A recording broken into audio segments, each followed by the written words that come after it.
This is Greg with InstaTrim products, and today I'd like to show you how we splice two pieces of InstaTrim together along a straight line. First thing we're going to do is we're going to pull back somewhat so we can cut this piece first. Okay, now we're going to make our first cut on one piece of InstaTrim, and I recommend cutting on a scrap piece of tile versus your finished floor because you don't want to scratch this. So you're just going to take your razor blade near the end and try and do a 45-degree angle like this and just gently push it through the InstaTrim. It's easy to cut as long as the razor blade is sharp, and once you're done you've got a nice angled back cut on this piece.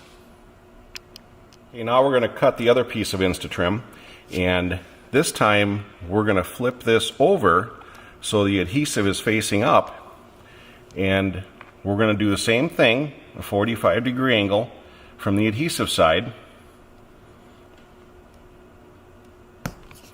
just like that.